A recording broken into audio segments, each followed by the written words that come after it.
ഹേമേ, ഞാനങ്ങോട്ട് വരാനിരിക്കുക. രാജി, എന്തു പറ്റി? ശബ്ദം വല്ലാതിരിക്കുന്നു. എന്ത് പറയാനാ, ശ്രേയമോള് ചെയ്യുന്ന കാര്യങ്ങള് മനസ്സിനെ വല്ലാതെ വേദനിപ്പിക്കുന്നു. ശ്രേയ എന്താ ചെയ്തത്? ഞാൻ എന്റെ മരുമോളെ കുറിച്ച് കുറ്റം പറയാന്ന് വിചാരിക്കരുത്. ശ്രേയമോളുടെ മനസ്സെനിക്കറിയാം. പക്ഷേ അരവിന്ദും കൂടി അത് മനസ്സിലാക്കണ്ടേ? ശ്രേയ അരവിന്ദുമായിട്ട് എന്തെങ്കിലും പ്രശ്നം? അല്ല, അതൊന്നുമില്ല രാജി. പൊന്നു കുറച്ചുകൂടി അനുസരണ കാട്ടിയിരുന്നെങ്കിൽ നല്ലതായിരുന്നു. അരവിന്ദ് മരണത്തെ മുഖാമുഖം കണ്ടുവന്നവനാ. അരവിന്ദിനെ നോക്കാൻ പറഞ്ഞപ്പോ ഹോം നഴ്സിനെ വെക്കാൻ മുഖത്ത് നോക്കി പറഞ്ഞിട്ട് ഓഫീസിലേക്ക് പോയി. അവനത് ഭയങ്കര വിഷമമായി. അവന് മാത്രല്ല, എനിക്കും. എന്റെ വിഷമം ഞാൻ ആരോട് പറയാനാ? അതുകൊണ്ടാണ് ഞാൻ രാജിയെ വിളിച്ചത്. ഹേമ വിഷമിക്കണ്ട. ഓഫീസിൽ എന്തെങ്കിലും അത്യാവശ്യ ജോലി ഉണ്ടാവും, അതായിരിക്കും അവള് പോയത്. ഞാൻ അങ്ങോട്ട് വരുന്നുണ്ട്, നമുക്ക് നേരിട്ട് സംസാരിക്കാം. ശരി രാജി.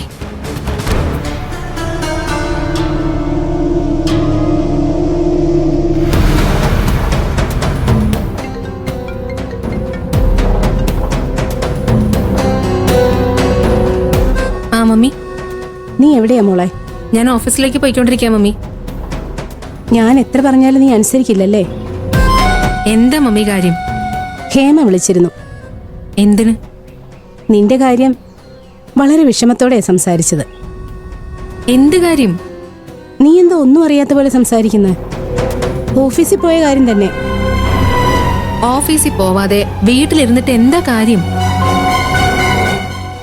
അരവിന്ദന് ജീവൻ തിരിച്ചു കിട്ടിയതല്ലേ ഉള്ളൂ.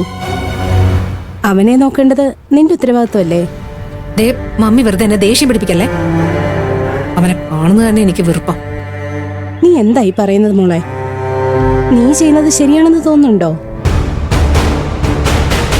ഞാൻ ആയിരപ്പറയിലേക്ക് ഇറങ്ങാൻ നിൽക്കുക. ഈ സമയത്ത് നീ ഓഫീസിലേക്ക് പോയാൽ എങ്ങനെയാ? മമ്മി, ഒരു കാര്യം മനസ്സിലാക്കിക്കോ. മമ്മി എവിടേക്ക് വരുമ്പോ ഞാൻ അവിടെ ഇല്ലാത്ത സമയത്ത് വേണം വരാൻ. എങ്കിലേ ആ തള്ള എന്നെ കുറിച്ച് എന്തൊക്കെയാ പറയുന്നതെന്ന് മനസ്സിലാക്കാൻ പറ്റും. ഇപ്പൊ നീ അവിടെ ഇല്ലല്ലോ. ഞാൻ അവിടെ ചെന്ന് അരവിന്ദിനെ കാണട്ടെ. അതിനെന്താ, പോയി കണ്ടോ. തള്ള പറയുന്നത് എന്താണെന്ന് എന്നെ വിളിച്ച് പറയണം. ശരി.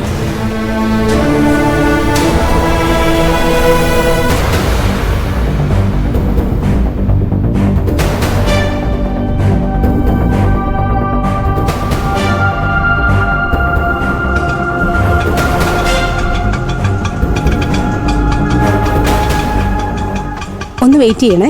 ശരി ചേച്ചി.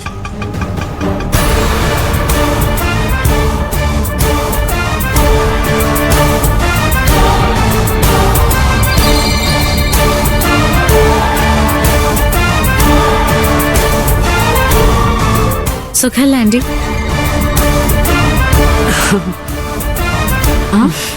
അമ്മേ, ദേ ശ്രേയുടെ മമ്മി വന്നിരിക്കുന്നു.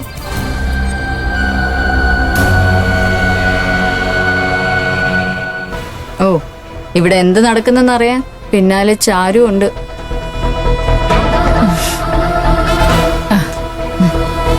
രാജീവാ, എന്തിനാ മോനെ എണീറ്റേ? ഇരിക്കുക.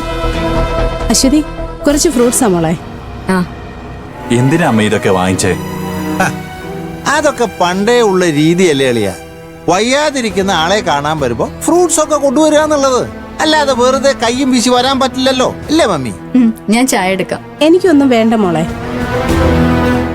അരവിന്ദ് ഇങ്ങനെ ഒരു കടുങ്കൈ ചെയ്തെന്നറിഞ്ഞപ്പോ മുതൽ എന്റെ മനസ്സിനൊരു സുഖവും ഇല്ല.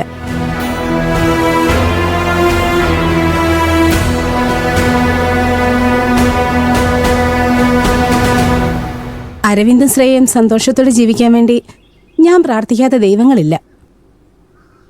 അരവിന്ദ് ഇങ്ങനെയൊക്കെ ചെയ്യാൻ പാടുണ്ടോ? ശ്രേയമോൾ ഇവനെ വിട്ട് പോയപ്പോ മനസ്സ് നേറിയ എന്റെ മോൻ അങ്ങനെയൊക്കെ ചെയ്തത്. അത്രയ്ക്ക് ജീവനാ അരവിന്ദിന് ശ്രേയ.